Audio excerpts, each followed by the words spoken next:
Salut à tous. Bonsoir.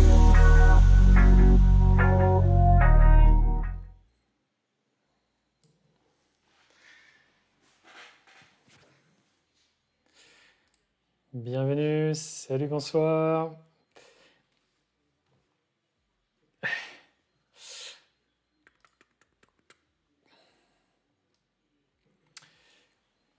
Salut Saucisse. Salut Féno. Ah, le dîner, c'est pour plus tard. Là, il fait encore trop jour pour dîner. Salut Mathéo. Salut le 15. Salut Saucisse. Salut, salut Alex. Alex qui était le premier et qui était impatient que ça commence. Bon, oui. Premier stream où j'ai le soleil dans la vue. Voilà, il fait encore jour. Il est 19h30. C'est cool. Alors attends, on va voir s'il n'y a pas trop de musique. Il y a 1 seconde de décalage, c'est parfait.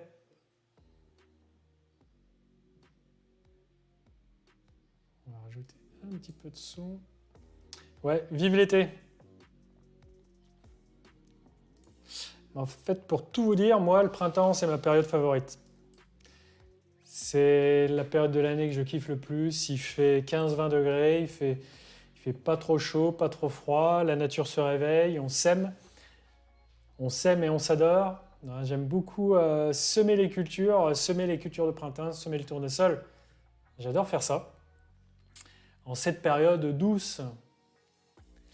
Salut Pascal, salut Nat, salut Joe, qui était dans le chat avant que ça commence.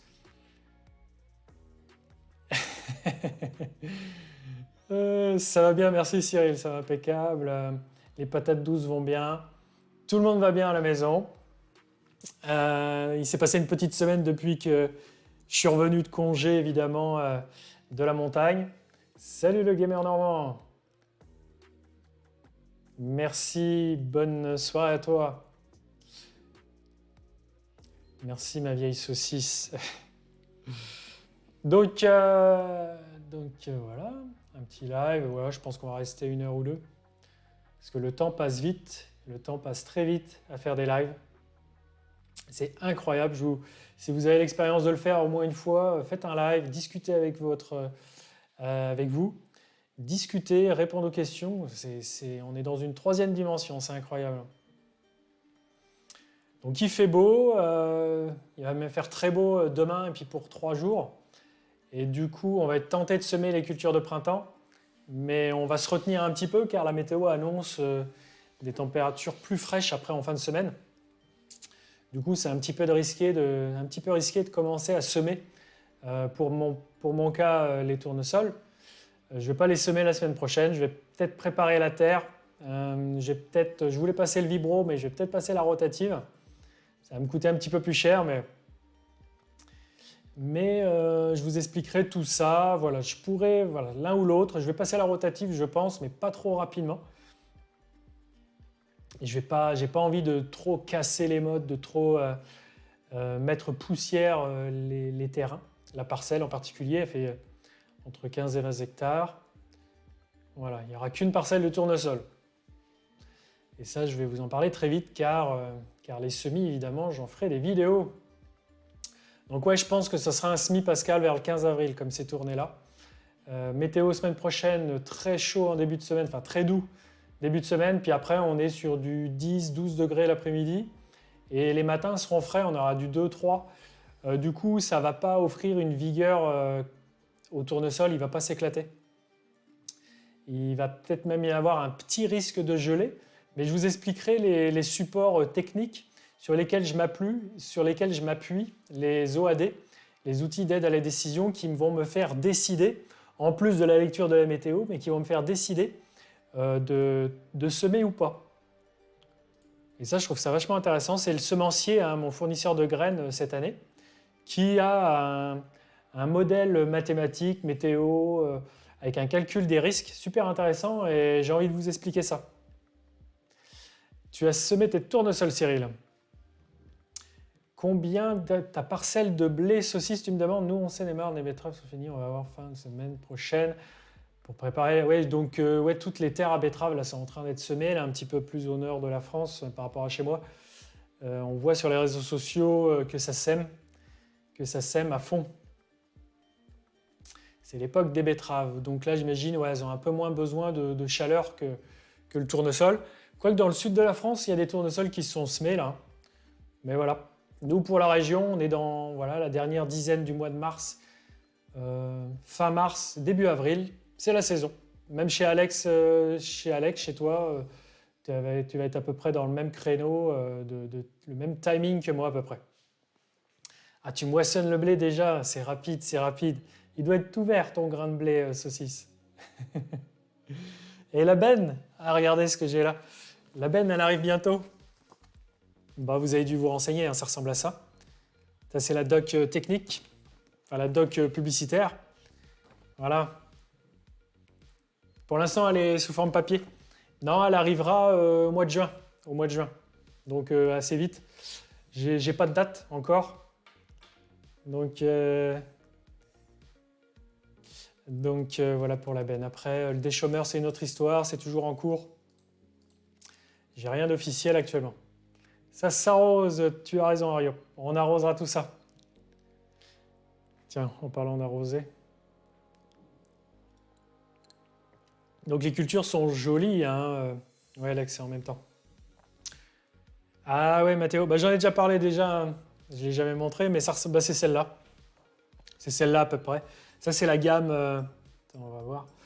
C'est la gamme Origine, hein. Ils sont sur. C'est les modèles qu'ils ont depuis la création de la marque, hein. Puis ils ont fait évoluer ces caissons-là en les allégeant un petit peu, en enlevant des montants. Et ça s'appelle. Mince, comment s'appelle leur nouvelle gamme? Ça, c'est marqué à l'intérieur, il y a plein de trucs. Leur nouvelle gamme que j'ai pas pris. Elles sont plus légères. Ah oui, évolution. Voilà. Alors, il y a plein de trucs, hein, il y a plein de gammes. Je vous expliquerai en détail laquelle j'ai choisi là-dedans. Voilà. C'est une évolution, tout à fait. Vous avez raison, les gars, vous êtes meilleurs que moi. Moi, je vous expliquerai les options. Bon, il n'y en a pas 36, hein, les pneus et tout ça. Puis bon, bah là, je pense qu'ils sont en train de faire quelques soudures encore. Elle n'est pas finie. De l'agnole. Arrosons ça. Bon, bah, mardi dernier, j'ai parlé de la préparation justement de ces terres à tournesol. Il n'a vraiment pas beaucoup plu dessus. Je pensais que ça allait fondre un peu les mottes. Du coup, c'est pour ça que j'irai avec la rotative, je pense. Le vibro, il va faire du bon boulot, mais j'ai envie de faire un petit peu mieux que l'année dernière. Vibro, rouleau. J'ai envie de faire rotatif directement avec le rouleau derrière, évidemment, qui va raffermir tout ça, enfin, qui va surtout refermer et garder la fraîcheur. En parlant d'un... Donc, ah oui, Arion, tu as une question sur le prix des terres dans la Vienne, chez Alex. Après, c'est les cours des fermages et les prix des terres, les moyennes, c'est public. Hein, faut taper ça dans Google. Hein, je ne sais plus qui émet les prix des hectares de terre par région, par département. Mais tu as à peu près des bonnes notions. Moi, je sais que par chez moi, c'est entre 5 et... Ça va de 4 000 à 7 000 euros. C'est des fourchettes, mais en moyenne, c'est 5 000, 5 500, 6 000 peut-être aujourd'hui. Le prix de l'hectare de terre libre, je pense. Avec fermier, ça doit être un petit peu moins. Après, oui, ça va faire partie des questions. Certains m'ont demandé pourquoi je ne laboure pas. C'est tout simplement une question de coût, hein. On va le voir dans les questions. On va passer aux questions ici. Pouf. Voilà. Donc, ah bon, Alex, il invite chez lui. Il faut lui demander, hein, là, je ne suis pas sûr.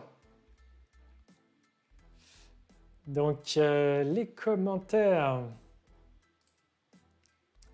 Ils sont où les commentaires? Ils sont là. Est-ce que ça switch bien sur vous? Nickel. Non, je ne pense pas qu'Alex y reçoive chez soi.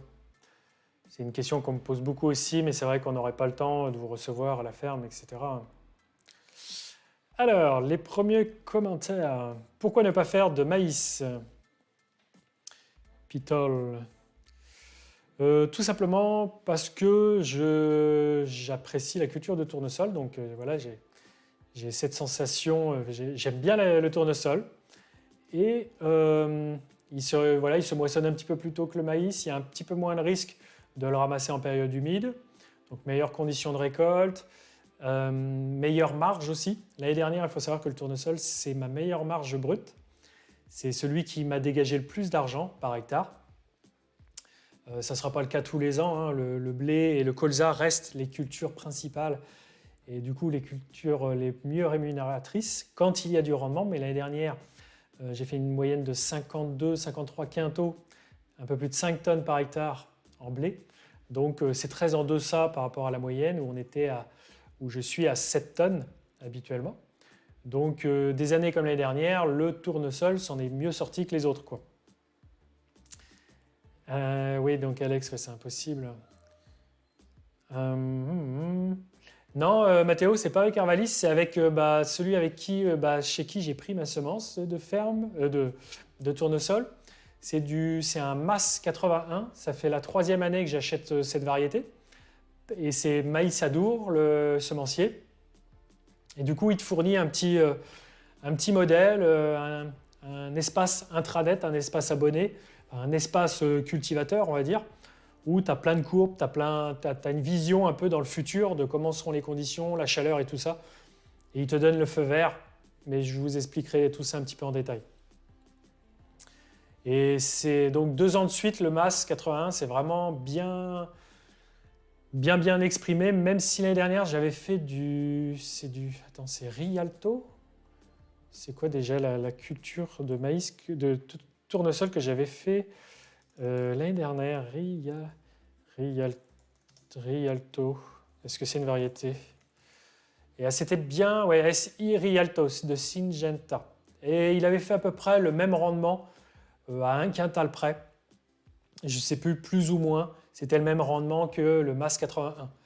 Et comme le MAS 81, je l'avais fait aussi il y a 2 ans sur toute la surface.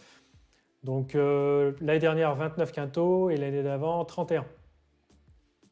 Alors peut-être que cette année, ça ne fera pas du tout ça, hein. C'est vraiment des rendements super pour la région, parce qu'en région centre, on est à 20, 21, 22 quintaux de moyenne depuis 10, 30 ans, quoi. Donc voilà pour parler du tournesol. Et puis donc justement concernant cette vidéo de préparation du sol, qu'est-ce qu'on avait comme question? Donc tournesol, je préfère au maïs. Voilà, il ne faut pas oublier le côté économique. Et le maïs, même si les cours montent pas mal, je prends pas le chemin du maïs. Je ne fais pas même une petite parcelle de maïs. Je préfère faire tout en tournesol. J'ai envie de bien maîtriser la culture et peut-être que je prendrai des risques. Papa a toujours fait du maïs, mais moi pas à 100%.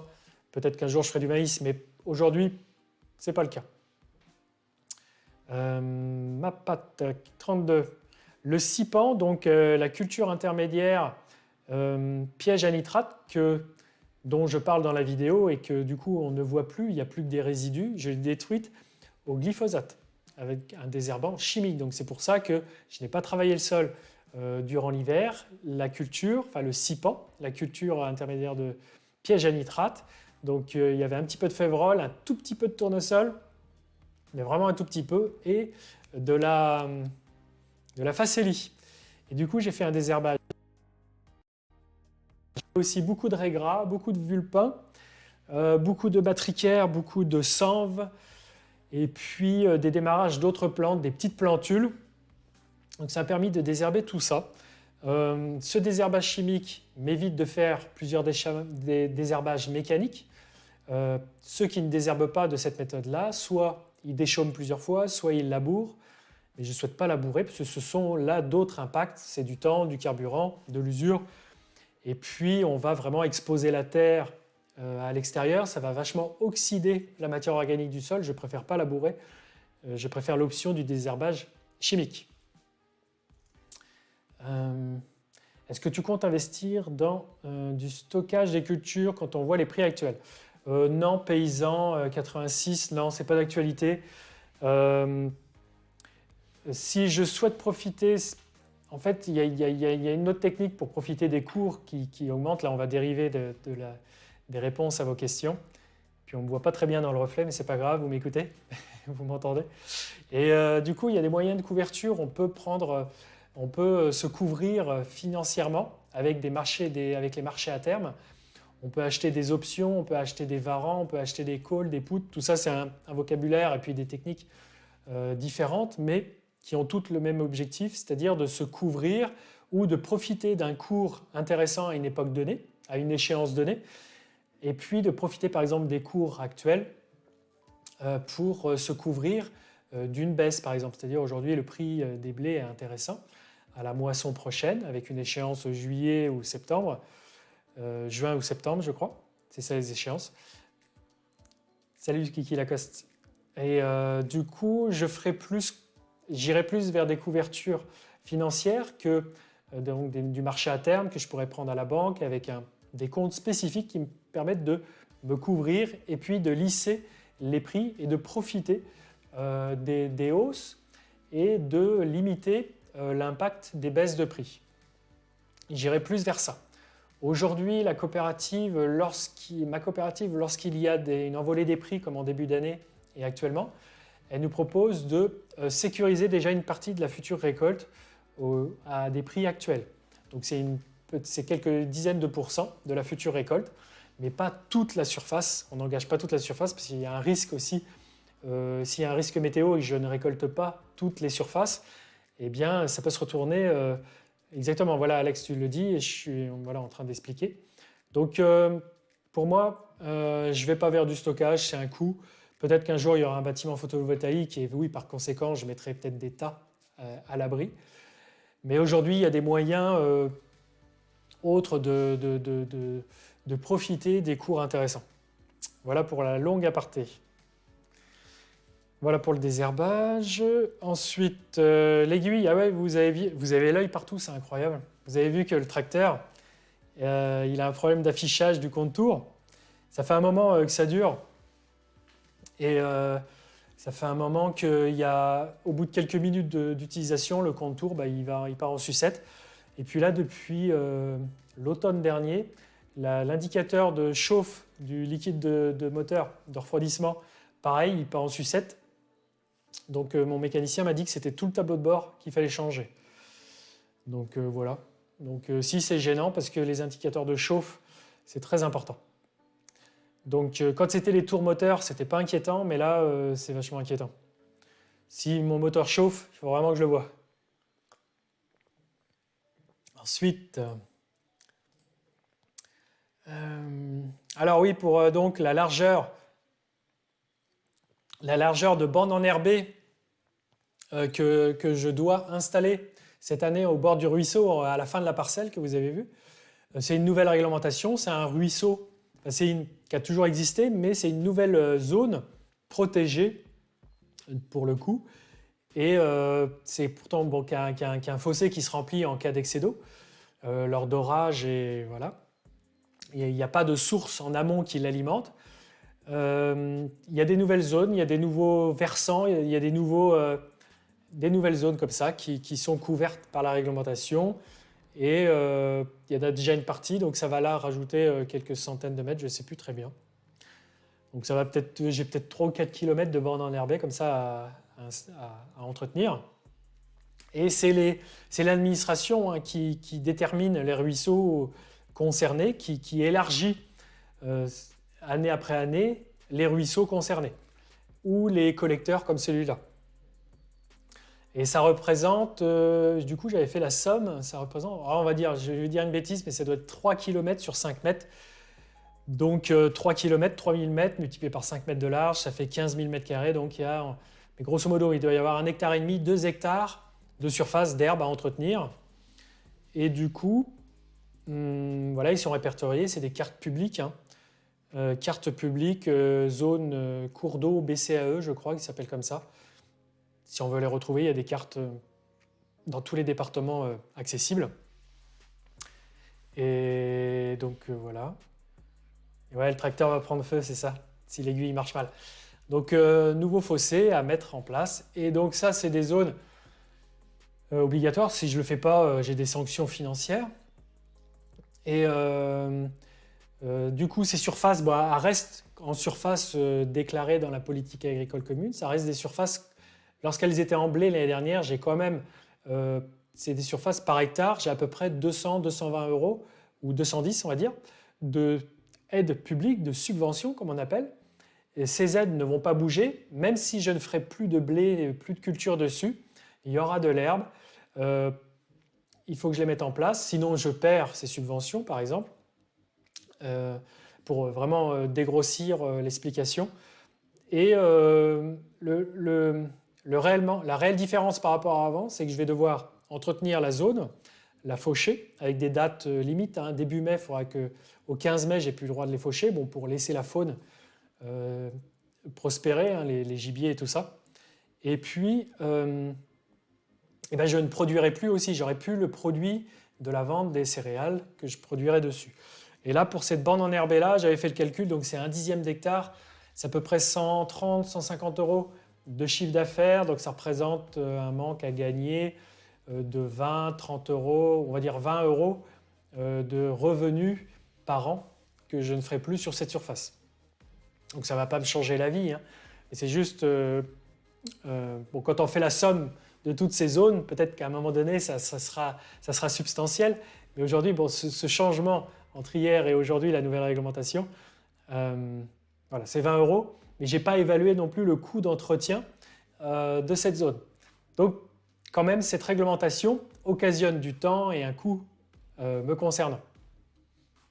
Voilà pour les explications et puis pour les faits. Donc, et puis ce qui est souvent dans ces zones-là, ces bandes enherbées de 5 mètres, c'est souvent des zones très fertiles parce que c'est le bas des vallées, c'est des endroits où au fur et à mesure des siècles et des millions d'années, les terrains se sont érodés et ce sont souvent des terres d'alluvion qui sont dans le bas des vallées. Et c'est des zones souvent plus productives qu'en haut où il n'y a pas de bande enherbée, en haut de la parcelle. Sympa, une réparation s'impose, oui, pour les tours de moteur, exactement. Tu as tout à fait raison. L'agricole, ça devient n'importe quoi. Alors voilà, moi j'essaie juste de vous expliquer les faits. Après, c'est sûr que voilà, pour les explications, j'ai un revenu qui est différent par rapport à hier. Voilà. Et de l'entretien en plus pour les bandes enherbées. Alors attends, est-ce que je vous ai loupé des questions? Je vais regarder en même temps. C'est concernant la vidéo de mardi. Tes travaux du sol sont-ils? Oui, c'est du travail, c'est des techniques culturales simplifiées, TCS. Même si j'ai descendu un petit peu creux, c'est pas du labour, donc on peut assimiler ça à de la technique culturelle simplifiée. Même si je suis allé quand même un peu plus profond que d'habitude.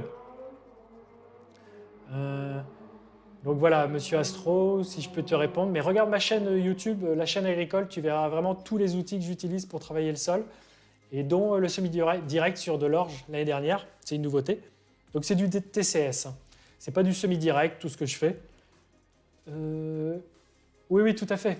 Alex, ouais, je le déclare en SIE, surface d'intérêt écologique. Ça fait partie, donc c'est ce dixième d'hectare, ça fera partie aussi du paiement vert. Aujourd'hui, il y a de moins en moins de subventions par hectare de blé. L'argent qui n'est plus donné aux agriculteurs, qui n'aide plus à la production d'un hectare de blé, je vais m'exprimer comme ça, l'argent est transféré, il y a un jeu de vase communicant vers le paiement vert et vers le paiement et des subventions sur ces bandes enherbées, entre autres. Puis d'autres surfaces, des jachères peuvent être en SIE, des parcelles entières peuvent être en SIE. C'est le paiement vert, c'est-à-dire c'est une subvention pour entretenir, créer une zone herbagée, une haie, une bordure de ruisseau, une largeur de 15, 20, 30 mètres. Il y a un transfert, et je voulais faire une vidéo là-dessus, il y a un transfert des aides à la production et qui deviennent des aides à l'environnement en quelque sorte, ou à la protection des cours d'eau, ou à la limitation des risques. Ici, dans le cas de la bande enherbée, c'est une limitation des risques et de transfert des produits phytosanitaires vers les cours d'eau. Et ça n'empêche, je tiens à signaler que ça occasionne plus de temps, d'entretien, moins de production. Donc c'est l'agriculteur en quelque sorte qui fait tampon, hein, qui encaisse le travail en supplément. Revenons-en aux questions un petit peu plus haut. Voilà. Si la borne fait... Et puis en 5 mètres de large, je crois que voilà, faut qu'elle fasse minimum 5 mètres de large. Et chaque mètre linéaire, chaque mètre fait 10 mètres carrés de SIE. Donc que ta borne enherbée fasse 5 ou 6 ou 10 mètres de large, elle compte toujours le même nombre de mètres carrés SIE. Donc ça, c'est une particularité. Hein. Ah ok, monsieur Astro. Ben, j'espère que j'ai répondu à ta question. Donc voilà, on appelle ça du technique culturelle simplifiée. C'est vrai que je ne mets jamais des mots sur la méthode que j'utilise pour préparer mes terres. Voilà, je préfère dire l'outil que j'utilise. Je préfère expliquer techniquement ce que je fais plutôt que de dire bon, ça c'est de l'agriculture biologique, ça c'est de la technique culturelle simplifiée. Je ne tiens pas à utiliser des mots ou des thèmes fédérateurs qui fédèrent, qui sont intéressants pour expliquer parfois les choses, mais je trouve que chaque agriculteur, sur chaque ferme, on mélange plein de techniques et plein de thèmes d'agriculture différents. Il y a des parcelles, des fois, là il y en a une que je suis en train de conduire de manière agriculture biologique.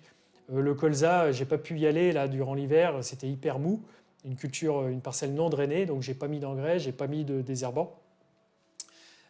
Sur la moitié, parce que je me suis enlisé un petit peu plus loin, donc il y a une partie de parcelle qui est en biologique. Mais je ne vais pas dire, bon voilà, je fais de l'agriculture biologique. Je dis, dans cette parcelle, il y a du TCS et puis il y a de l'agriculture biologique. Je préfère dire, j'ai fait du labour, j'ai fait du semi-direct, donc un semoir direct. Je préfère dire techniquement ce que j'ai passé comme outil. Voilà, j'espère m'être fait comprendre. Sème un couvert de seigle, c'est possible pour l'hiver. Oui, donc Kevin, bonne remarque. Alors je ne sais pas si le seigle, si j'avais semé ça à la place, Févrole, Facili, aurait moins tassé. Non, le sol il était vraiment tassé avant. Le seigle, il aurait peut-être un peu plus soufflé avec son système racinaire le sol. Peut-être. Après, je ne tenais pas à semer dans le couvert d'hiver, donc cette culture intermédiaire, avant de le détruire là, avec le chisel. Parce que le seigle, c'est une graminée, j'avais peur que ça soit compliqué à détruire. J'avais peur que ça fasse trop de... Je ne suis pas partisan de mettre ces cultures-là, ces graminées. Je préfère mettre des cultures, enfin des plantes comme la facélie, la févrole, le tournesol, qui sont très faciles à détruire et qui ont un C sur N, un rapport carbone sur azote. Je vais dire une bêtise, mais intéressant, dans le sens où ils se détruisent facilement. Il y a assez peu de lignes, ils sont très peu ligneux. Il y a très peu c'est-à-dire un seigle, une céréale, ça va être de la paille plus difficile à décomposer, à travailler.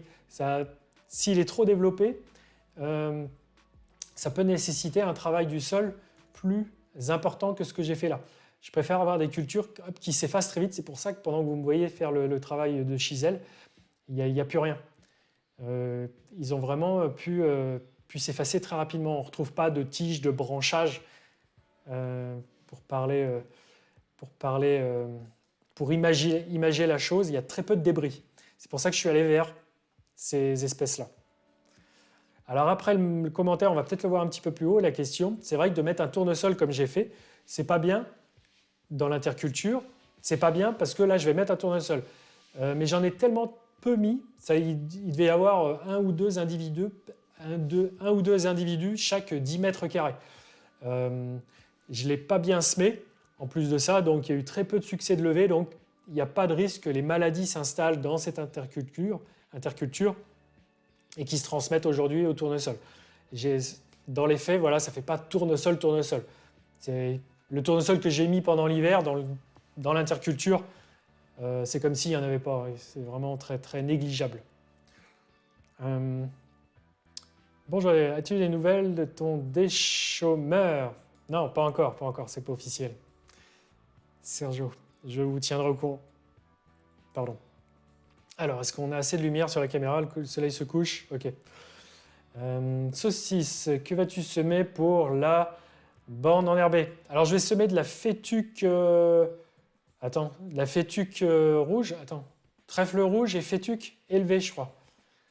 Ça va être la même nature d'espèce que j'ai semé l'année dernière ou il y a 2 ans. J'ai fait une vidéo. J'avais fait une vidéo d'un nouveau dispositif végétalisé. Il faut taper ça dans YouTube et tu auras les espèces. J'avais fait une vidéo et je vais reprendre le même mélange. Je vais semer ça au semoir à dents. Payer tous nos produits agricoles au coût de production. Renvoyez-moi tous ces... Oh là là là. Ah, c'est pas une question, Arion, d'accord. Donc, il faut une culture pérenne comme dure et gras. Voilà, c'est de la fétuque, tout à fait, Pascal. Attends, je vais ouvrir le rideau. Bougez pas. Je vais faire rentrer un peu de lumière. Tac. Donc, voilà ce que je vais semer. Je le sèmerai, je pense, là, en même temps que le tournesol. Moi, je fais... Ah, tu fais ton tour de plaine. Ah, ça va être un super tour de plaine agréable en plein soleil. Non, pas de lin, Mister Trop, pas encore, non, non. Bah oui, tout à fait, David. Un couvert plus volumineux, voilà. Et ça fait partie des prises de risque qu'il faut que je fasse. Pourquoi pas, oui, des graminées, comme tu disais. Mais là, déjà, je ne sais pas encore comment semer les couverts. J'essaye Là, pour semer ce couvert, je ne voulais pas montrer, c'était pas joli. J'y suis allé au semoir à dents sur un terrain très dur, donc j'ai pas bien enseveli toutes les graines. Il n'y a que la facélie qui a vraiment germé de peur. Toutes les graines étaient en surface. Tournesol, févrole ne se sont pas bien incorporés. Je veux déjà bien maîtriser la méthode de semis de mes intercultures. Il y a 2 ans, je l'avais semé au quad. Et puis, je ne sais plus si j'avais gratté un petit peu après. J'avais juste roulé. Là, pareil, ça avait été un échec. Donc, il faut peut-être que je travaille un petit peu le sol avant de semer les couverts. Et pour ça, un déchômeur rapide serait très intéressant. Donc voilà. Et avec un déchômeur rapide, on peut semer aussi. Si je l'équipe d'un semoir dessus, eh bien, je sèmerai mes couverts avec. Et là, j'ai très hâte de le faire. Saucisse du 119, ton blé déjà au stade dernière feuille étalée. DFE, voilà, ça veut dire dernière feuille étalée pour ceux qui lisent le chat. Donc tu as tout à fait raison, David. Un couvert, une interculture avec un gros volume de végétation t'apporte de la matière organique. C'est l'un des avantages aussi des couverts. Oui, Arion, j'ai vu tout à fait la taxe. On en parlera à la fin. Je veux bien en parler à la fin. Ça a fait beaucoup débat. J'ai voulu un peu en parler et puis expliquer. Je vais chercher une nouvelle question. Expliquer ma consommation en azote par hectare, parce que quand on entend tout le monde parler sur le sujet, on a l'impression que l'on apporte des quantités démesurées, mais sans donner vraiment de notion de quantité. Mais on en parlera un petit peu à la fin. Est-ce que là, Cédric, tu me poses une question ou pas? Enfouisseuse à pierre, nanana. Non, je vais pas... Alors là, Cédric me parle de drainage.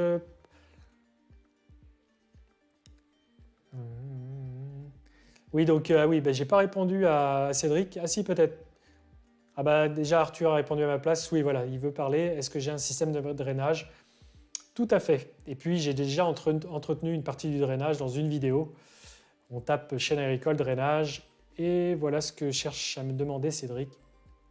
Est-ce que je draine les parcelles? Oui, c'est mon papa et mon grand-père qui ont vraiment installé le système de drainage il y a quelques années. Il y a plusieurs dizaines d'années maintenant. Les sols sont drainés pour évacuer l'eau en excès durant l'hiver. Détruit, voilà, Gris80 me pose la question, donc j'ai répondu. Le contour, oui, on va l'envisager de le changer, on va demander le prix d'abord. La parcelle fait entre 15 et 20 hectares, donc environ 17. Donc il y aura 17 hectares de tournesol. Jérôme me demande si j'aime de l'avoine. Non. Mais pourquoi pas? Et ça pique l'avoine, c'est comme l'orge. Et ça peut être intéressant. Il doit y avoir des contrats de multiplication aussi dans cette culture. Un confrère l'avait fait, et puis ça pousserait très bien dans nos surfaces. La moissonneuse, bah, j'ai commencé à la réviser. Il y aura une petite vidéo là-dessus. Je vais regarder vos questions un petit peu dans le chat. Perso, pour les couverts, 3 ans de semi-assommoir, nickel, et 1 an au quad, 3 échecs. Ouais, voilà, au quad, comme Alex, des échecs. Mais là, j'ai semé à la dent et le terrain était trop sec. Les graines, il y en avait trop à la surface, donc nous, on sème les couverts avec notre déchemeur rapide. Ouais. Et ben, je rêverais de faire ça, Mathéo, moi aussi. Bientôt. Je voulais savoir quelle année. Le 1455, il est de 1991. Oui, je dis pas de bêtises. Un an avant, il est sorti 1 an avant la batteuse, avant qu'elle soit fabriquée.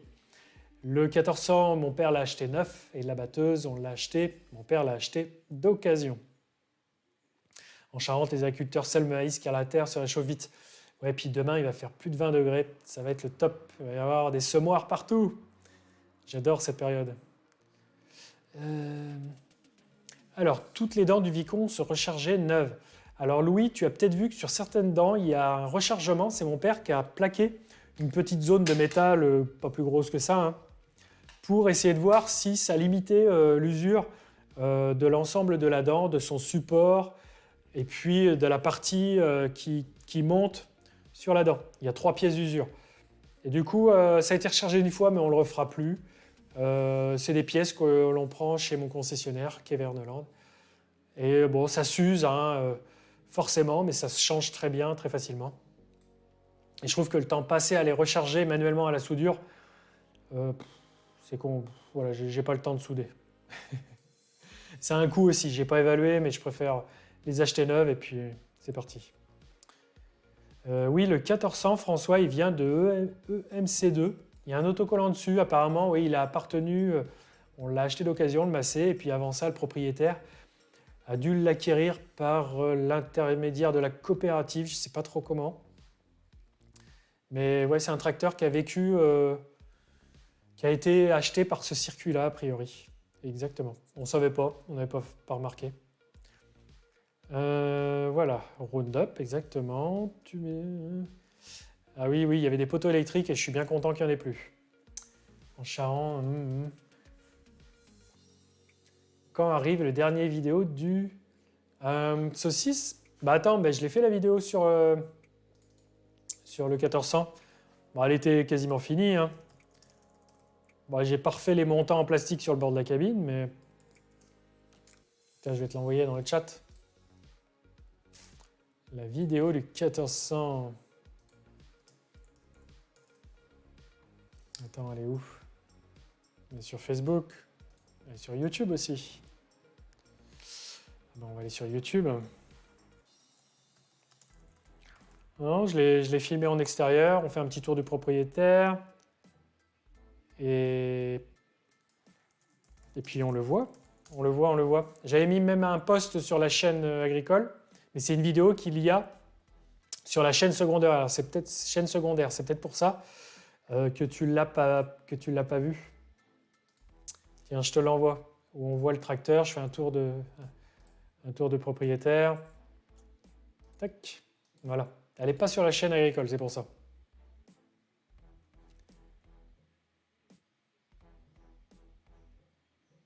Hein? Alors, ah oui. Attends, je vais. Ok, là, y a pas de souci. Je comprenais pas pourquoi tu écrivais ça. Ah oui, c'est pas un. Ouais, on va taire le mot. Sympa le tour de plaine. Attends, je te mets la vidéo du 1400 livré, si on peut dire. Super. Ok. Donc, tu as un 125, fin 15 000 heures toujours, voilà. Il a 13 000 heures le 1455. Donc voilà, il a été livré, la vidéo a été livrée aussi. Et j'avais mis un lien sur la chaîne agricole. Voilà, j'avais pas voulu faire une vidéo spécifique sur la chaîne principale. Non, Romain, ce n'est pas un nouvel outil. C'est un déchemeur à dents de Vicon qu'on voit depuis plusieurs années. Donc bienvenue sur la chaîne si tu es nouveau et tu n'as peut-être pas vu encore le matériel. Adri53. Le radis, ouais, ça pourrait être une bonne option dans le type des espèces. Parce que le radis, je ne sais plus quel radis, qui vont vraiment avoir un pouvoir structurant.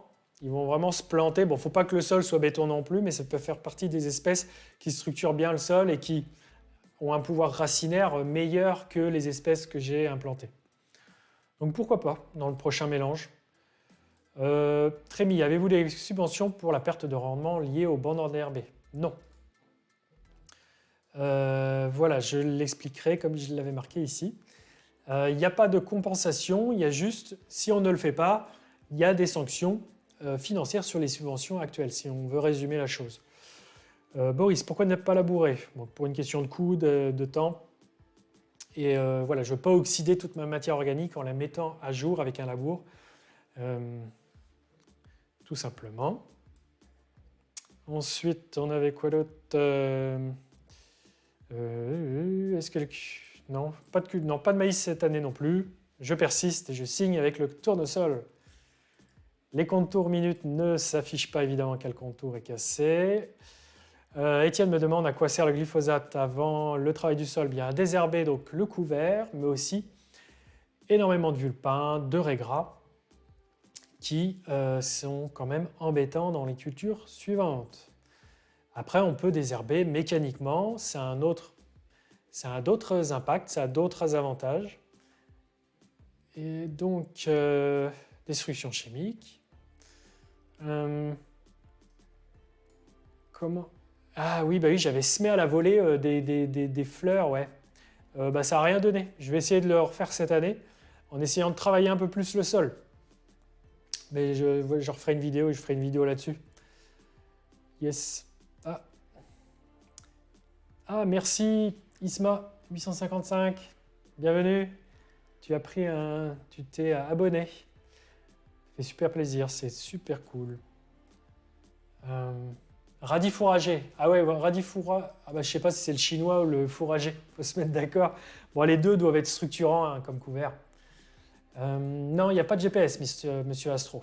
Là, je me concentre vraiment sur l'investissement de la benne. Voici la voilà, je la garde à côté de moi. Et puis un investissement de déchômeur rapide. Ça va être déjà des gros morceaux. Et voilà, pourquoi pas après un guidage un jour ou l'autre, ouais. Mais je suis plutôt pas rapide, moi, sur les investissements. C'est surtout une question économique. Oui, Arion, je vais utiliser sûrement la herse rotative. Vous allez me voir avec la herse rotative. Ça m'ennuie un petit peu, mais en même temps, je voudrais faire un peu mieux que le passage du vibro pour préparer la terre au tournesol. Je vais utiliser la herse rotative.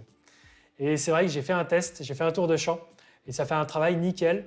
Je ne casse pas toutes les mottes, je laisse des petites mottes de 3-4 cm, mais aussi je mets beaucoup de terre fine, et je ne veux pas en faire de trop. Et j'ai trouvé le bon compromis, je ne la fais pas tourner très vite. Le tracteur, j'avance assez vite. Et du coup, ça fait une préparation de sol au top, super plat. Et merci Isma.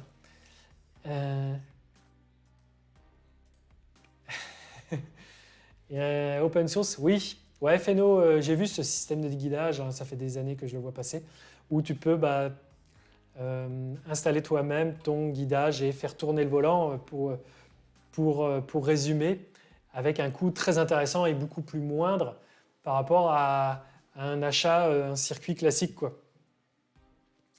Exactement, ceci du 79, moi je tiens à avoir des mottes car c'est un terrain limoneux, c'est-à-dire que si je fais trop de terre fine avec mon tournesol, c'est un sol qui va se refermer très vite et je veux surtout pas ça. Donc je vais vous expliquer ça dans les futures vidéos, j'ai encore pas passé d'outils supplémentaires là sur la vidéo de mardi. J'ai pas fait de tour de bêche, Auguste, non. Le passage du chisel, je vois très bien le travail qu'il a fait. J'ai pas utilisé la profondeur de mon travail, je ne l'ai pas montré en vidéo.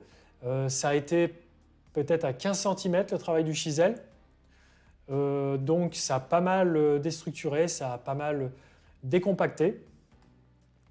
Donc voilà, puis ça a mélangé dans les premiers centimètres du sol les pailles qui étaient en surface.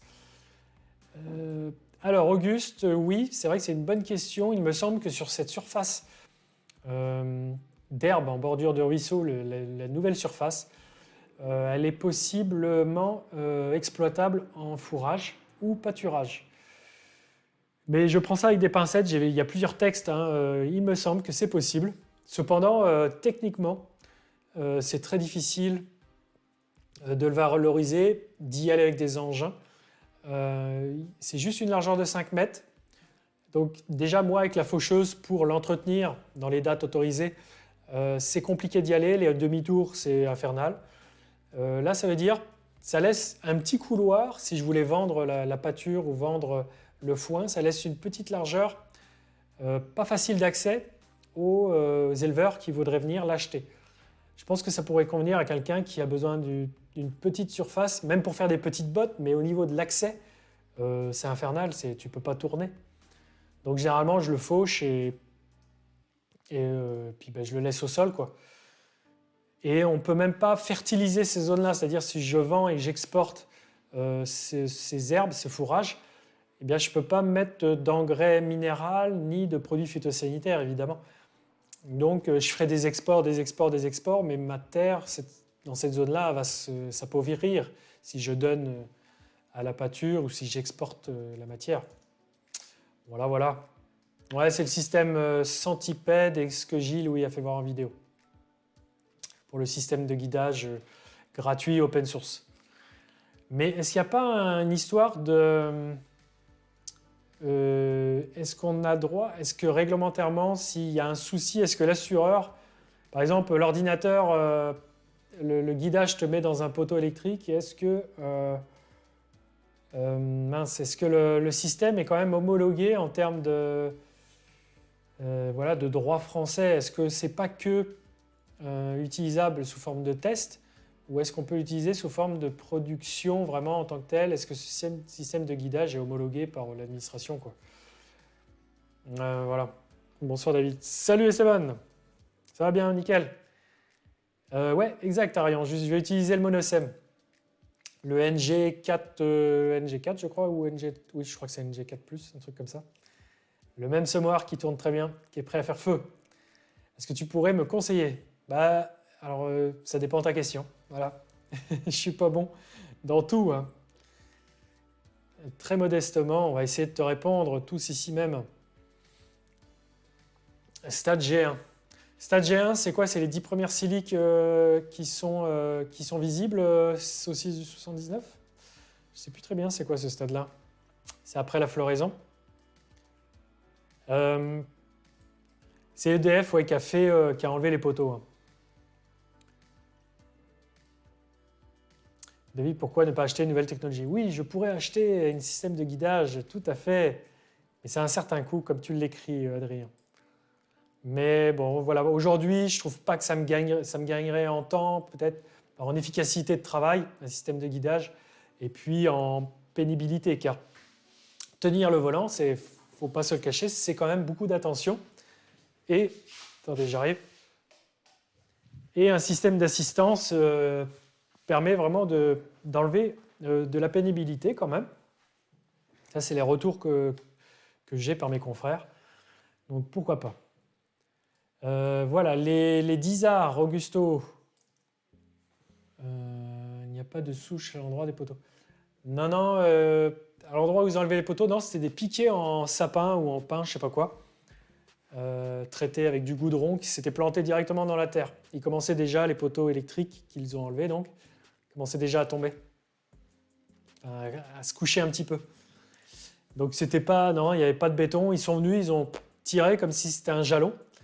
Et ils ont fait ça sur sol gelé, donc c'était nickel. Ils n'ont vraiment rien tassé, rien cassé. C'était nickel. Quel impact pour les 10 arts? Donc comme je disais tout à l'heure, chiffre d'affaires, il va baisser de 100, 120, 150 euros pour la zone d'herbe que je vais devoir mettre. Et du coup, c'est peut-être 20-30 euros de revenus par année sur cette nouvelle surface. Mais sachant que j'ai plusieurs kilomètres de bandes enherbées que j'entretiens déjà, que papa a déjà mis en place, qui sont du revenu qui n'est plus là. De la production qui n'est plus là. Donc cette zone végétalisée, c'est pour limiter la dérive des produits phytosanitaires. Et oui, aussi, j'imagine, c'est mis en place pour la dérive des nitrates. Je précise, ce fossé, il se remplit que quand il y a des orages et en période hivernale quand il pleut beaucoup. Et voilà pour le tour des 143 questions. Enfin, pas toutes des questions, mais 143 commentaires de la vidéo de mardi. Tac. Zoom sur moi. On va passer sur moi. Voilà. Voilà. Alors le retour, ouais, Mister Astro, ouais, j'avais fait le site moissonneuse.fr et alors j'ai pas prévu encore de le rouvrir. Je sais pas. Je réfléchis à l'ouvrir sous une autre forme, sous une forme Twitter. Créer un compte Twitter, je l'ai même créé déjà. C'est pas secret, hein. J'ai créé moissonneuse.fr sur Twitter. Je voudrais centraliser, je pense, sur une page Twitter, par département, ceux qui proposent un tour en moissonneuse. Car, pour rien vous cacher, j'arrive pas à gérer la maintenance du site moissonneuse.fr, c'est quand même du temps. Chaque annonce, je dois les mettre une par une sur une carte. C'est beaucoup de temps. Et à cause du Covid, pas sûr que je l'ouvre parce que je ne voudrais pas être responsable de la transmission forcément de virus entre personnes dans une cabine. Déjà que c'est dangereux de se rendre dans une batteuse, c'est beaucoup de responsabilité pour l'agriculteur. Je ne voudrais pas être l'intermédiaire de nouveaux problèmes, donc peut-être pas que je le rouvrirai, peut-être pas que je communiquerai encore cette année. Mais voilà, l'idée de toute façon est là. Rien ne vous empêche quand vous voyez une batteuse de vous présenter auprès des éleveurs, auprès des agriculteurs qui moissonnent. Voilà, il faut faire ça très cordialement et en toute sécurité. Il faut surtout se faire voir et puis se montrer, ne pas rentrer dans le champ de l'agriculteur, être en bord de chemin et puis faire signe et entrer une relation avec les agriculteurs, ceux qui sont dans les remorques par exemple, et puis essayer de demander un tour avec eux. Donc voilà pour moissonneuse.fr, mais je suis très content du bébé, je suis très fier de ce que j'ai lancé il y a quelques années. Ça a vraiment beaucoup plu, même plein de journalistes ont vraiment trouvé l'idée très très géniale. Et puis je pense qu'un tour en batteuse, c'est pas anodin, voilà, je le conseille à tout le monde. Évidemment, vous pouvez faire un tour en batteuse que dans les batteuses où il y a un siège. Sinon, c'est pas possible. Conseil à Alex pour remplacer un semoir LG. Ah oui. 13 hectares à labourer, Esteban. Nous avons décompacté samedi 27 les fourrières. Demain, on va labourer, mais après, que faut-il faire? Tout dépend de la structure de ton sol, Esteban. Est-ce qu'il y a de l'argile? Est-ce que les mottes ont commencé à sécher est-ce que suite à ton labour, tu as vraiment des gros parpaings? Alors moi, souvent ce qui se fait dans les terres argileuses après le labour, là tu as décompacté, tu vas labourer. C'est un sol, j'imagine, tassé sur les fourrières, donc les bouts de champ. Souvent, c'est un coup de rouleau après le labour. Et puis après ça, un coup de rotative. Ou un coup de herse-plate, ou plusieurs coups de herse-plate. Et le rouleau, avant le coup de herse, c'est pas mal. Et après le coup de herse, s'il y a toujours des mottes, refaire du rouleau. Rouleau, herse, rouleau, herse. Et voilà, ne jamais tarder entre le coup de herse et le coup de rouleau, ne jamais laisser plusieurs jours, quoi. Surtout les journées de demain, après-demain, etc. C'est un PNU, ok. Est-ce qu'il n'y a pas trop de musique là? Non, nickel. Attends, on va en mettre un petit peu, j'aime bien la musique. Voilà. C'est de la grosse terre. Donc, pour ceux qui nous regardent et qui nous écoutent, de la grosse terre, donc ça veut dire que tu as une forte teneur en argile. Donc là, si elle est tassée, si vous la labourez, forcément, puis qu'elle doit être un peu sèche, parce que là, il n'a pas plu depuis un moment, sauf avant-hier, 1 ou 2 mm, mais c'est rien. Forcément, après le labour, je conseillerais rouleau, travail du sol superficiel, puis rouleau. Et puis après un semis, roulé. C'est ça la complexité de la préparation des terres à culture de printemps, c'est de perdre la fraîcheur que l'on va occasionner après le travail du sol. Un travail du sol nécessaire pour quand même créer de la terre fine. C'est plein de compromis, le métier. L'année dernière, à cause du confinement, les gens se promenaient dans les chemins et j'ai eu une dizaine de demandes. Ah ouais. Ouais. Bah ouais, je trouve que c'est un moment, même si tous les moments de l'année sont hyper importants pour nous agriculteurs, la moisson, il n'y a pas que ça à réussir pour avoir une culture productive. Il y a toutes les étapes d'avant et toutes les étapes d'avant sont importantes à expliquer aussi. Mais bon, la moissonneuse, c'est plus facile de monter à bord.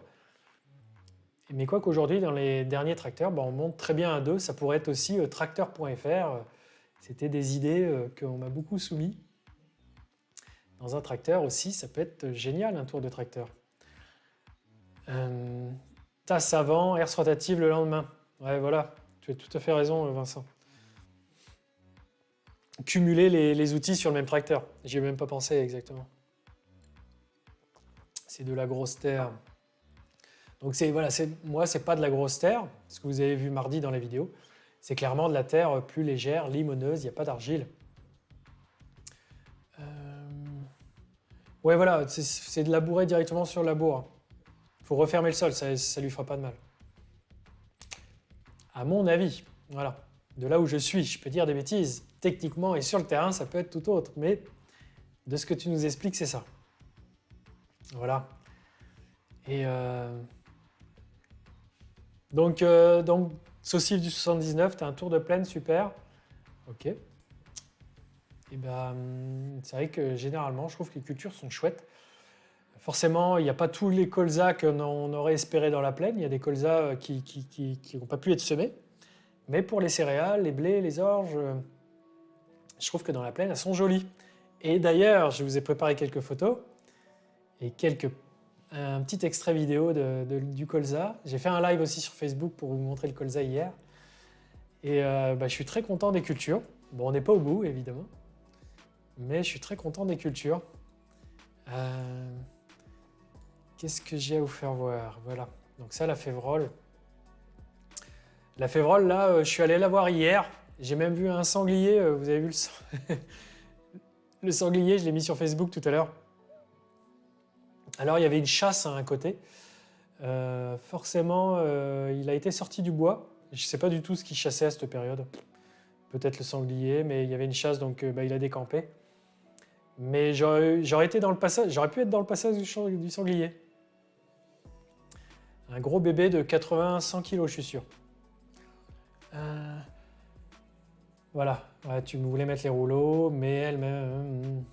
Donc ouais, si vous pouvez répondre à Esteban, c'est super cool.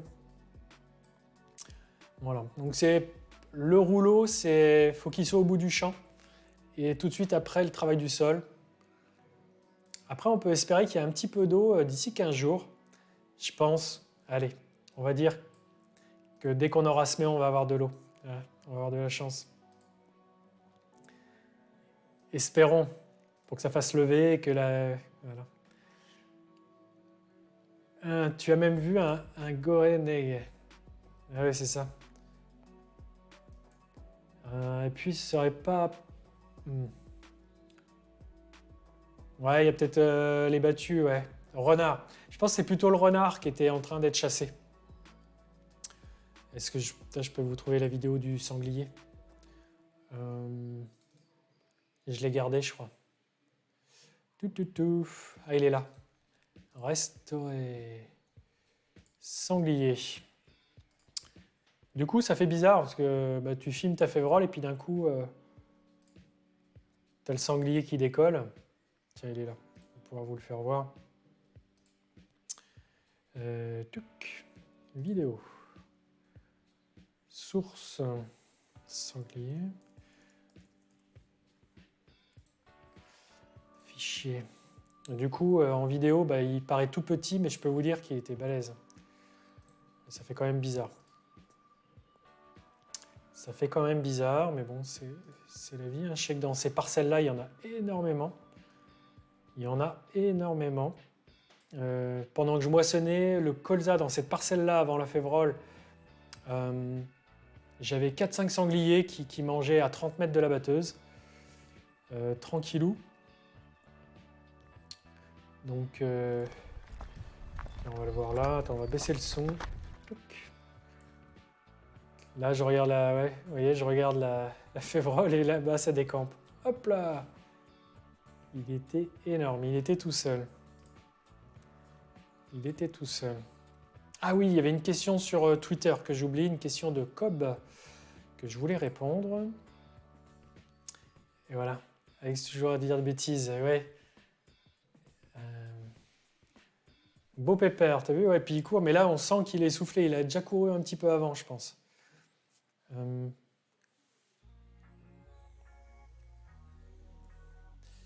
Bah voilà, mais je pense que tout travail du sol, Esteban, après tout travail du sol, il faudra le fermer, il faut les rouleaux au bout de champ. Ou comme j'avais fait moi l'année dernière, je dis pas que c'est la solution, mais quand je passe le vibro, je referme tout de suite avec les rouleaux derrière. Donc c'est dans la seconde qui suit le passage de vibro, ça referme. Et là, je vais passer un peu la rotative donc, et je vais laisser, je vais pas reprendre le travail de la rotative et du rouleau, il y a un rouleau dessus. Je vais laisser quand même le sol refermé. Donc il ne faut pas qu'il pleuve après, mais voilà. Il faut éviter. C'est étonnant, saucisse, parce que ça dépend des terres. Non, mais dans le coin, il se roule les grosses terres. Alors, je voulais répondre à la question de Cobb, mais je crois que j'ai un petit peu répondu déjà tout à l'heure. C'était sur Twitter, car on est aussi sur Twitter. Voilà. Donc j'avais fait un post, évidemment, avec le lien de la vidéo. Voilà, le SIPAN. Il y avait un SIPAN, donc une culture intermédiaire piège à nitrate, comme je disais au début. Je l'ai détruit de manière chimique avec la matière active glyphosate. Donc désherbage chimique au lieu de mécanique. Qu'est-ce qui détermine cette date de destruction? Alors c'était une bonne question. Déjà, il y a plusieurs choses. Réglementairement parlant, on ne peut pas détruire avant le 31 octobre. Il faut laisser la culture piège à nitrate une certaine période, au moins jusqu'au 31 octobre, et après, durant l'hiver, on peut le détruire quand on veut. Je l'ai fait, je crois, attends,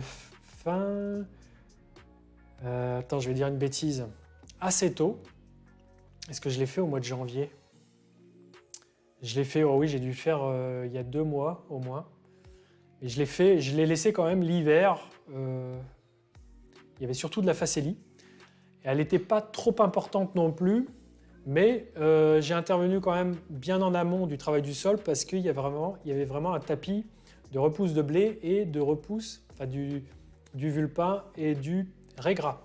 Et ça, de le laisser trop prospérer jusqu'à la veille du travail du sol comme dans la vidéo, ça peut être un risque car ça devient très épais, ça crée vraiment, surtout le vulpin, beaucoup de racines, ça fait un espèce de matelas.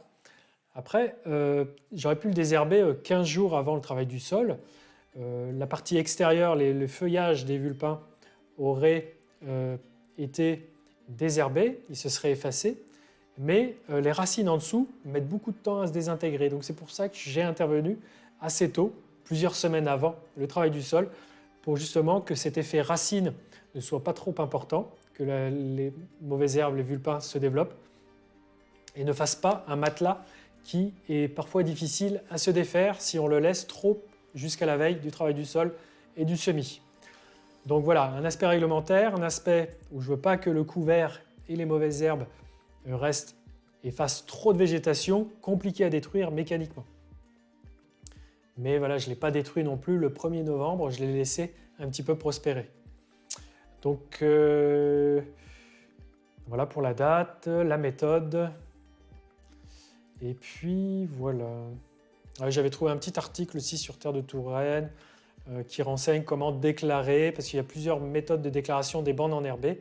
Voilà, là on a un exemple d'une bande enherbée. Elle peut être déclarée sous différentes manières auprès de la politique agricole commune. On peut créer aussi des bandes enherbées qui ne sont pas obligatoires. On peut créer des zones d'herbe et puis que l'on déclare auprès de l'administration et puis qui font partie aussi du paiement vert. On peut les passer, je pense, en surface d'intérêt écologique. Voilà. Allez, je voulais vous faire voir aussi une autre petite vidéo. Et puis là, je vais vous regarder vos commentaires aussi en parallèle. Vous êtes où le chat? Voilà. Mais est-ce qu'un coup de ça... Bon, voilà. Alors oui, c'est compliqué. Il faut voir ta structure. Faudrait être chez toi. Faudrait que tu nous... Est-ce que Esteban, tu as quelques photos de prise? Tu pourrais me les envoyer. On pourrait regarder l'état de ton sol. Pourquoi pas? Cette année, j'ai eu 13 hectares de couverts donnés par la chasse. La condition, c'est de ne pas détruire avant le 15 janvier. Ok. Mais ça veut dire quoi donner? Ça veut dire quoi donner, Alex? Tu as eu 15 hectares de données. L'inconvénient de rouler sur la bourre, c'est que c'est pas d'aplomb. Ah oui, tout à fait. Rouler un labour, puis déjà, reprendre un labour qui est très motu, bah déjà tu te casses le dos, peu importe l'outil que tu vas avoir derrière.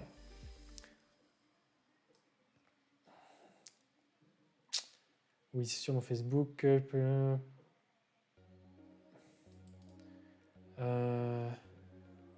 Ouais, tu peux. Attends, tu peux m'envoyer par email, pas de problème. Tu m'envoies les photos de ton sol. Ou de. Si tu as commencé à labourer. Il y en a qui se posent beaucoup. Mais oui, oui. Bon, après, oui, Vincent, ouais, on s'en pose beaucoup des questions parfois. Hein. C'est vrai que c'est jamais simple. Il n'y a jamais une méthode simple qui marche à tous les coups, donc forcément. Je voulais vous faire voir aussi. Ah oui, tiens, on va vous faire voir ça. Bon voilà, il y a les colzas que je vous ai fait voir en live hier, ils étaient moyennement en fleurs. Et puis là, j'ai des colzas, une autre parcelle, ils sont un peu plus en fleurs. Puis il y avait Monsieur Bourdon, il y avait Monsieur ou Madame Bourdon qui était en train de s'éclater.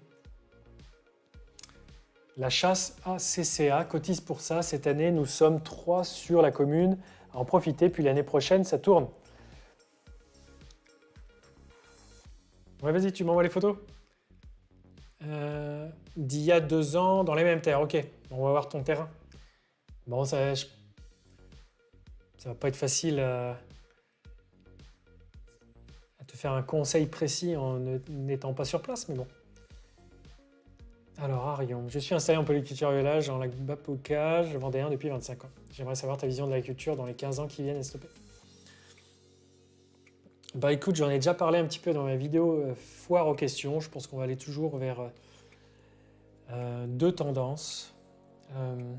La concentration des fermes, c'est-à-dire la mécanisation va toujours aller vers un dimensionnement plus important des batteuses, des coupes plus larges, des outils de travail du sol plus larges. Donc on va affecter plus de capital vers le matériel et moins vers l'humain sur certaines structures. C'est-à-dire qu'un seul chef d'entreprise, peut-être avec des salariés, mais moins de UTH. C'est-à-dire qu'une UTH, une unité de travail humaine, fera plus d'hectares.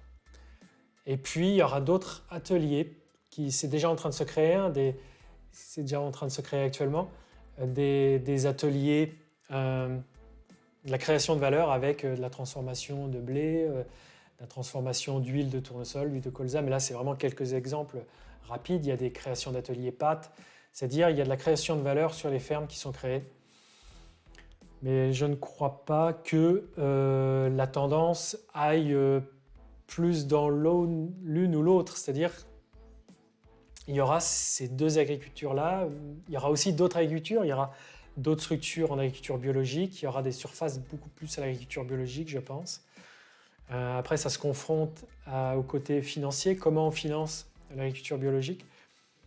Franchement, je suis pas bon et je suis pas expert. Et j'ai une vision très... J'ai pas de vision à long terme, à vrai dire. Hein. C'est très très compliqué. Je m'avance pas là-dedans. J'ai pas de boule de cristal. Hein. Donc, je pense qu'en France, les rendements vont atteindre un plafond. c'est-à-dire les rendements moyens. La ferme France, c'est-à-dire que voilà, l'aspect production on va se détourner de ces objectifs-là, c'est-à-dire qu'on va s'orienter vers des objectifs environnementaux, ça c'est clair. C'est la politique du moins qui s'oriente là-dedans. Donc par conséquent, sur le terrain, il va y avoir d'autres objectifs dans la balance. Et vous voyez que je cherche mes mots, c'est compliqué. Hein. C'est franchement compliqué. Ah ok, t'as ton mec qui vient de partir. Voilà, je t'ai fait sûrement une réponse de Normand, Arion. Mais c'est vrai qu'on me pose souvent cette question. Ça pourrait permettre à certains d'entre vous de choisir quelle voie, vers quelle agriculture, quel mode de production s'orienter. Quel est l'avenir des agricultures aujourd'hui que l'on a, vers laquelle on doit s'orienter. Est-ce qu'on doit faire un bâtiment photovoltaïque? Est-ce que photovoltaïque, dans 10 ans, on ne va pas avoir des problèmes avec le recyclage des panneaux? C'est des questions que je me pose, c'est pour ça que je ne m'engouffre pas vers une de ces voies tête baissée. J'essaie de faire avec ce que j'ai, ce que la réglementation me permet, et prendre des risques vers d'autres productions, vers d'autres ateliers, et ben c'est compliqué. J'avais regardé pour faire de la farine avec du blé, mais c'est un temps fou, c'est pas spécialement beaucoup de valeur ajoutée. Attends, je vais fermer la vitre. Bougez pas, j'ai froid. Moi, mon kiff, là, ce serait de faire de la patate douce. Mais c'est du temps. C'est du temps. Voilà, je trouve que déjà, j'ai un bel atelier, j'ai une belle ferme construite par mon grand-père, mon père. J'ai pas envie de tout casser, mais c'est sûr qu'il faut penser à construire aussi l'avenir. Mais voilà, je serais de très mauvais conseil de dire il faut aller vers telle ou telle agriculture. Alors Esteban, ton mail doit être arrivé. Ah mince, attends, parce que j'ai pas la boîte de la chaîne ici. On va faire du téléphone. Je crois que vous l'avez assez vu, le bourdon. Attends, on va regarder le sanglier, on va passer au sanglier. Donc j'ai reçu. Alors. Et la févrole, vous voyez, là, elle est pas mal. Hein. Il y a des zones où bon, il n'y a pas beaucoup de plants. Mais là, disons, le terrain il est super sec. J'ai bien ton mail. Alors, je vais te le transférer. On va transférer ça sur ma boîte ici. Tac. Un beau bébé. Ça court vite, hein, un sanglier. Ça paraît pas. Là, il traverse 10 hectares de févrole. À fond la caisse. Bah forcément, oui, parce qu'il avait, voilà, il y avait une chasse, je pense, à côté. Je ne suis pas sûr qu'elle était au sanglier, mais... Alors là, attends, je ferme ça. Oh, il n'y a plus rien. Ah si. Tac, tac, tac. Et ce... Voilà. Alors attends, qui m'a envoyé une... Donc c'est bien pour toi Esteban, que l'on regarde l'état des cultures et du sol. Terre lourde. Attends, il faut que je me le renvoie là. Tu as reçu un mail de ma part. Saucisse, qu'est-ce que tu as envoyé, Saucisse? Ah, tu veux visiter? Je vois le titre de ton mail. On en parlait au début, c'est compliqué les visites. Alors attends, je vais déjà répondre à Esteban. On va mettre tes photos.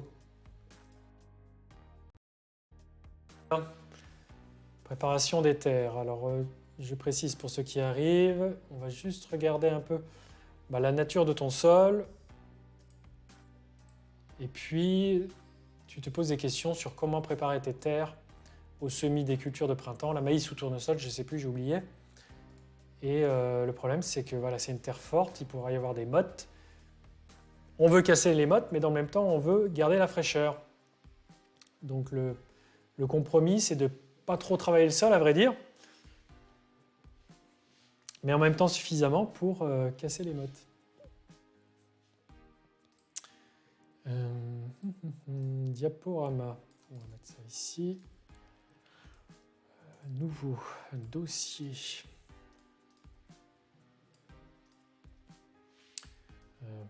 Ben non, c'est bon ça.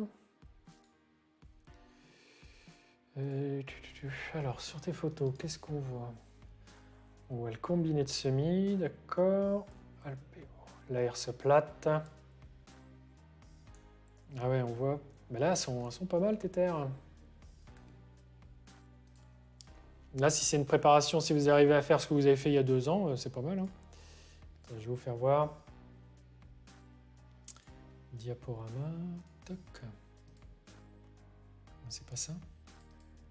Ah, il faut que j'actualise. Touc, touc. Répertoire. Et voilà.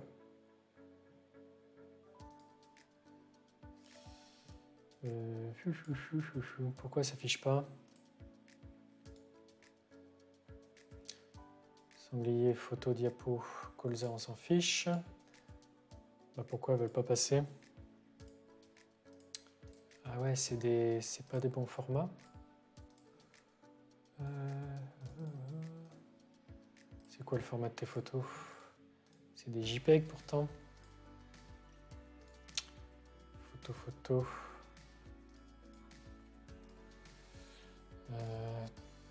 On va les enlever. Ok. Non.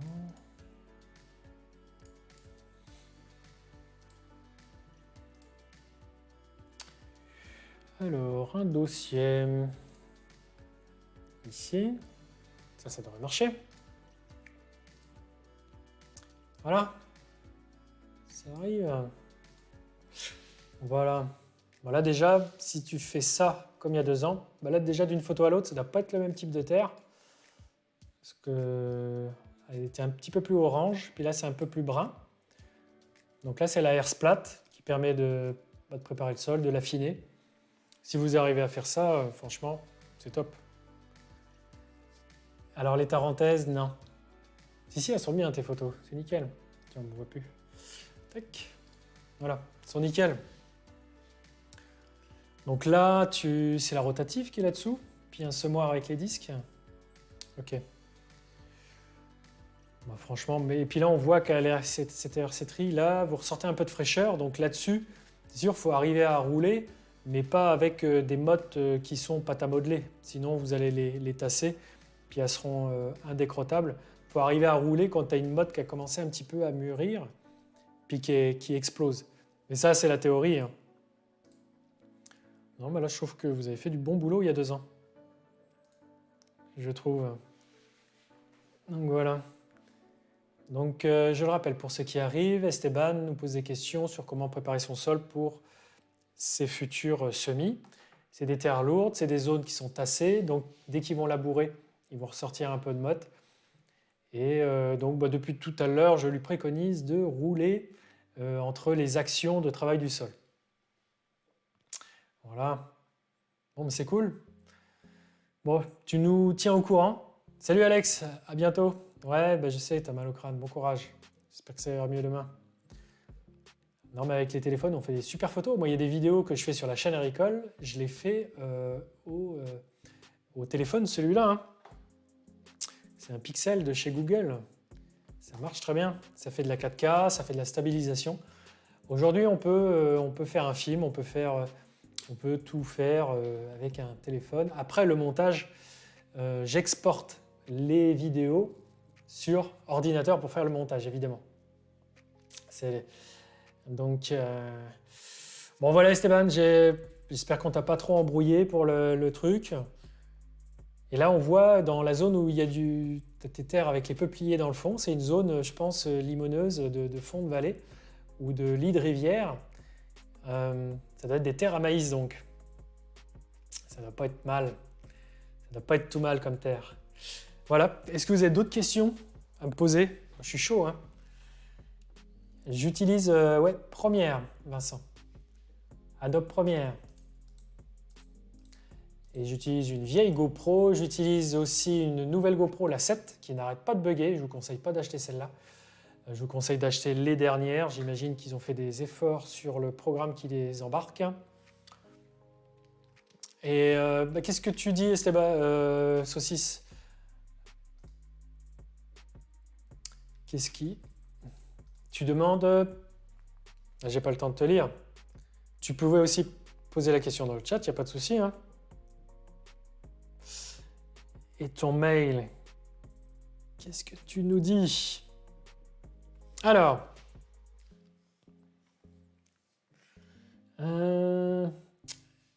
Ah oui, et puis il y avait plusieurs... L'année dernière, tu m'avais déjà écrit. Tu voulais déjà me rendre visite il y a 1 an. Je ne t'avais pas répondu, malheureusement, je ne peux pas vous répondre à tous. Voilà, je vais te répondre en direct. Tu voudrais venir? Donc je crois que oui, ça pourrait être intéressant que tu viennes, hein. Mais je vous en reparle de ça, de faire une visite. Je ne suis pas fermé là-dessus, je ne sais pas comment l'organiser. Je vous donne des petites infos là, rien d'officiel.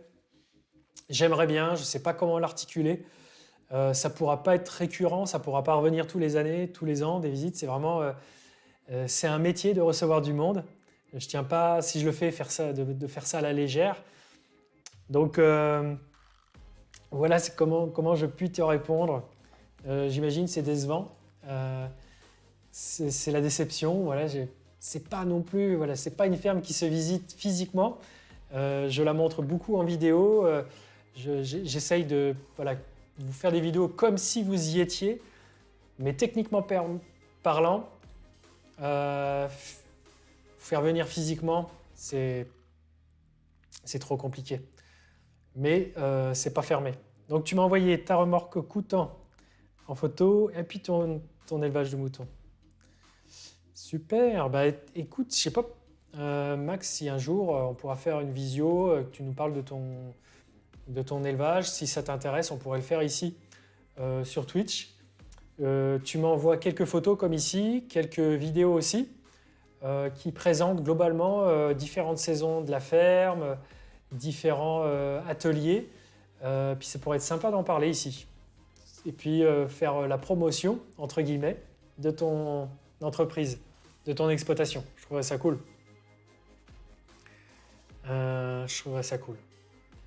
Et niveau son, au niveau du son, Phéno, oui, pour le montage, je prends exclusivement le son, mais c'est pas tout le temps vrai, du micro du téléphone, quand c'est avec le téléphone, mais c'est 5-10% des montages que je fais avec les vidéos du téléphone. Ça peut être la source son, et même quasiment exclusivement des GoPro. Les GoPro, quand il n'y a pas de vent, le son est nickel. Donc je fais toujours attention de ne pas m'exposer à du vent. Donc voilà, ouais, ceci, ça serait cool. Après, physiquement à la ferme, je peux pas te dire oui, ça c'est sûr. Et la Hero 7, elle aime beaucoup moins le son que la vieille GoPro 4. Et sinon, j'ai essayé de prendre le son avec des micros comme là, mais on perd toujours un bout, il nous manque un fil. Déjà, moi, quand j'emmène la GoPro avec moi, c'est juste un objet, j'arrive à le perdre ou à le casser. Techniquement, avoir un micro comme fait Alex, j'y arriverai pas. Alex, lui, il a le micro d'accrocher ici, cravate, qui est transmet à sa GoPro, qui rebranche dedans. Mais c'est trop de fil pour moi, il y en a qu'un, mais c'est déjà de trop. Ça marche, Saucisse, ça marche. Tu m'envoies ça, j'ai ton mail. Du coup, j'ai dit ton nom, j'espère que tu m'en voudras pas. Parce que tu t'appelles pas Saucisse là par mail. Voilà, ça pourrait être sympa de présenter ta ferme. Bon voilà, ce que je pouvais vous faire voir. Là, les bourdons sont en train de polliniser. Voilà Esteban, si je peux avoir répondu à tes questions. Mais attention, voilà, je ne suis pas un conseiller en agriculture. Je raconte juste mon quotidien. Je ne suis pas là non plus pour... je n'ai pas les habilitations et je ne suis pas à même d'être conseiller auprès de vos fermes. Surtout pas. mais je peux vous donner voilà, mon expérience et un petit peu le ressenti. Voilà pour le bourdon. Donc en ce moment, ça va s'éclater dans la campagne. Les abeilles, les bourdons, tout ça, ils vont polliniser. Bon, bah voilà, je vous dis je vais vous souhaiter une bonne soirée. Je vais vous laisser. Ça marche, saucisse. Pas de souci. Et puis, à très vite, sûrement à la semaine prochaine. Des lives sur Twitch, je kiffe toujours autant. Peut-être que je pourrais pas le faire l'été en période chargée.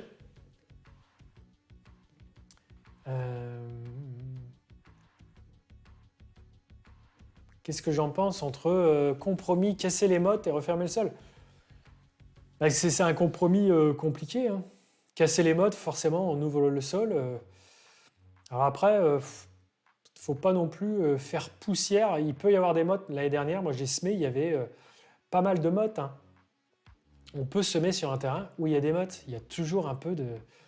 Enfin, c'est pas applicable partout, hein, mais il y a toujours un petit peu de terre fine en dessous des mottes. Après, il faut que le semoir les positionne correctement. Donc voilà. Bah, tiens-nous au courant, Esteban. C'est compliqué, c'est compliqué. Voilà. Et si c'est que tes bouts de champ, je dirais, il y a moins de risques que ça soit tout l'intérieur de tes champs, qui soit en texture compliquée à travailler. Voilà, tes fourrières vont peut-être pas être aussi bien semées en bonne condition que le milieu, mais c'est un moindre mal peut-être. Il y a un moment donné où le terrain, voilà, il sera peut-être pas au top. Ça marche, Esteban, tu nous tiens au courant. Bah, à bientôt, Nathan. Bonne soirée à toi. Merci à tous. Bon appétit. Bonne soirée. Et bah, je vais vous dire à très vite. Et à mardi prochain, 7h30. Voilà. Allez. Salut à tous. Bonne soirée. Merci d'avoir été là. Merci pour ton sub. J'ai mangé ton nom déjà. Mais je t'ai cité tout à l'heure. C'est très cool. Allez, je lis vos derniers. À plus. Salut à tous. Ciao, ciao.